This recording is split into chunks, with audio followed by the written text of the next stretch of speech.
से मैं उपस्थित हूँ एक नए साप्ताहिक प्रश्न पत्र के साथ, जिसका नाम है साप्ताहिक प्रश्न पत्र भाग 87, जिसका उद्देश्य है पिछले साल के प्रश्न पत्रों का आसान तरीके से हल कैसे करें। साप्ताहिक प्रश्न पत्र भाग 87 का हमारा पहला प्रश्न है, बिहार राज्य के वर्तमान मुख्यमंत्री कौन है?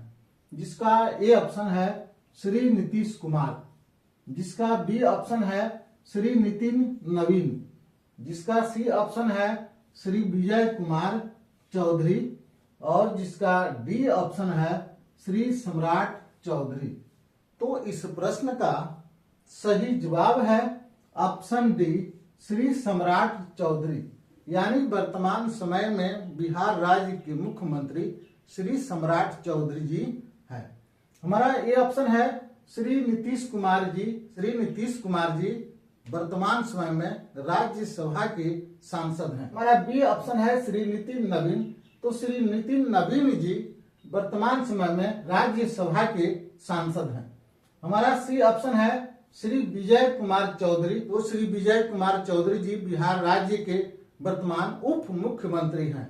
और हमारा डी ऑप्शन है श्री सम्राट चौधरी। श्री सम्राट चौधरी जी बिहार सरकार के वर्तमान समय में मुख्यमंत्री हैं। हमारा दूसरा प्रश्न है, प्रतापगढ़ किला किस राज्य में स्थित है? जिसका ए ऑप्शन है हैदराबाद, जिसका बी ऑप्शन है राजस्थान, जिसका सी ऑप्शन है महाराष्ट्र और जिसका डी ऑप्शन है हिमाचल प्रदेश। तो इस प्रश्न का सही जवाब है ऑप्शन सी महाराष्ट्र, यानी महाराष्ट्र राज्य में प्रतापगढ़ किला स्थित है।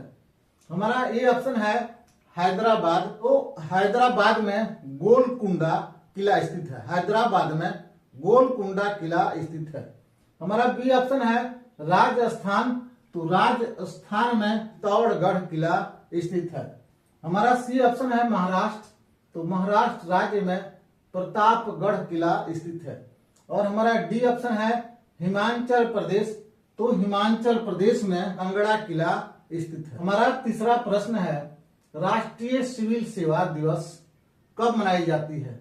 जिसका ए ऑप्शन है 14 अप्रैल, जिसका बी ऑप्शन है 21 अप्रैल, जिसका सी ऑप्शन है 23 अप्रैल और जिसका डी ऑप्शन है 25 अप्रैल। तो इस प्रश्न का सही जवाब है ऑप्शन बी 21 अप्रैल, यानी पूरे भारत में 21 अप्रैल को राष्ट्रीय सिविल सेवा दिवस मनाई जाती है। हमारा ए ऑप्शन है 14 अप्रैल। तो 14 अप्रैल को बाबा साहब डॉक्टर भीमराव अंबेडकर की जन्म दिवस देश और विदेशों में मनाई जाती है। हमारा बी ऑप्शन है 21 अप्रैल। तो 21 अप्रैल को राष्ट्रीय सिविल सेवा दिवस मनाई जाती है। हमारा सी ऑप्शन है 23 अप्रैल। 23 अप्रैल को बाबू कुंवर सिंह जी की जन्म दिवस मनाई जाती है। और हमारा डी ऑप्शन है 25 अप्रैल को विश्व मलेरिया दिवस मनाई जाती है। हमारा चौथा प्रश्न है, सम्राट अकबर के उत्तराधिकारी कौन बने थे? जिसका ए ऑप्शन है हुमायूं, जिसका बी ऑप्शन है जहांगीर, जिसका सी ऑप्शन है शाहजहां और जिसका डी ऑप्शन है उपयुक्त में सभी। तो इस प्रश्न का सही जवाब है जहांगीर, यानी जहांगीर सम्राट अकबर के उत्तराधिकारी। हमारा ए ऑप्शन है हुमायूं। हुमायूं अकबर के पिता थे। हमारा बी ऑप्शन है जहांगीर। तो जहांगीर अकबर के उत्तराधिकारी थे। हमारा सी ऑप्शन है शाहजहां। तो शाहजहां अकबर के पोता थे, यानी जहांगीर के पुत्र शाहजहां और शाहजहां अकबर के पोते थे। हमारा डी ऑप्शन है उपयुक्त में सभी।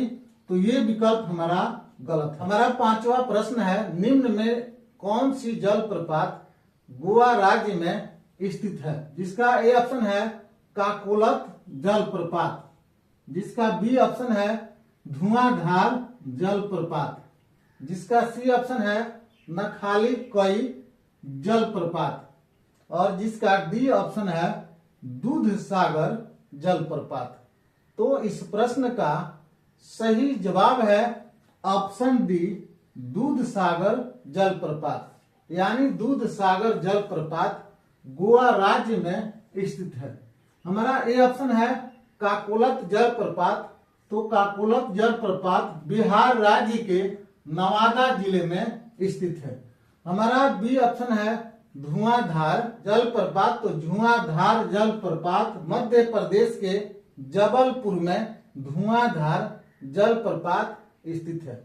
हमारा सी ऑप्शन है नखाली कई जलप्रपात। तो नखाली कई जलप्रपात मेघालय राज्य के चेरापूंजी में स्थित है। और हमारा डी ऑप्शन है दूध सागर जलप्रपात। तो दूध सागर जलप्रपात गोवा राज्य में स्थित है। हमारा छठा प्रश्न है दीपांकर सृजनना किस विश्वविद्यालय के बौद्ध विद्वान थे? क्या ए ऑप्शन है नालंदा विश्वविद्यालय, जिसका बी ऑप्शन है विक्रमशिला विश्वविद्यालय, जिसका सी ऑप्शन है उदंतपुरी विश्वविद्यालय, और जिसका डी ऑप्शन है उपयुक्त में सभी।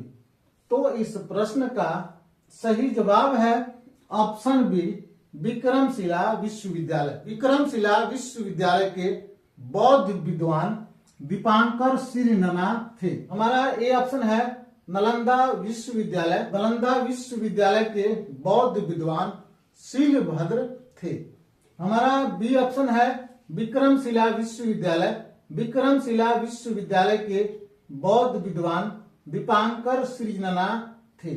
हमारा सी ऑप्शन है उदंतपुरी विश्वविद्यालय। उदंतपुरी विश्वविद्यालय के बौद्ध विद्वान पंडित आचार्य श्री गंगा थे।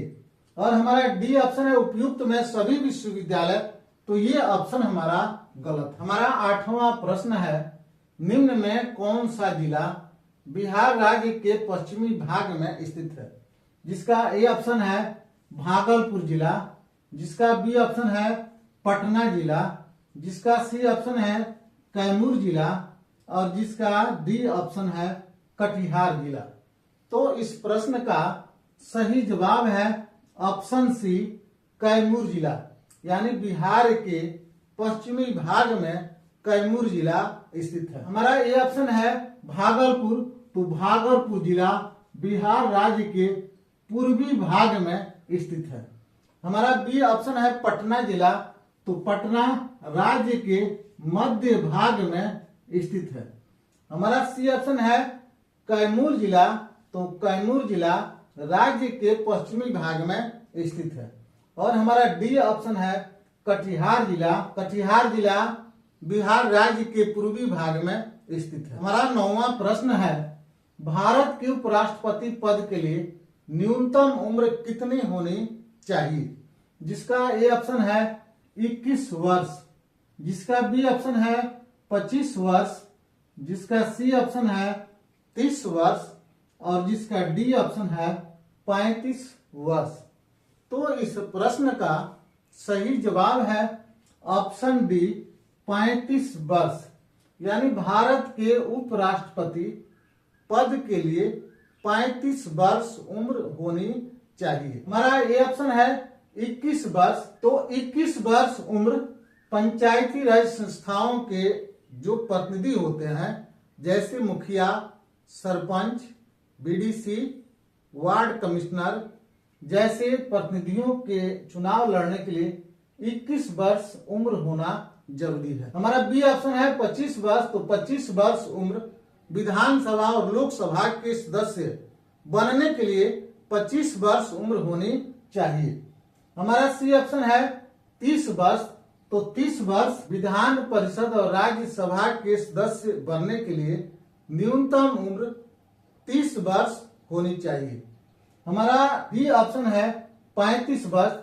तो 35 वर्ष उम्र भारत के राष्ट्रपति और उपराष्ट्रपति पद के लिए न्यूनतम उम्र 35 वर्ष होनी चाहिए। हमारा 10वां प्रश्न है श्री हरिवंश नारायण सिंह राज्यसभा में कितनी बार सदस्य बने हैं?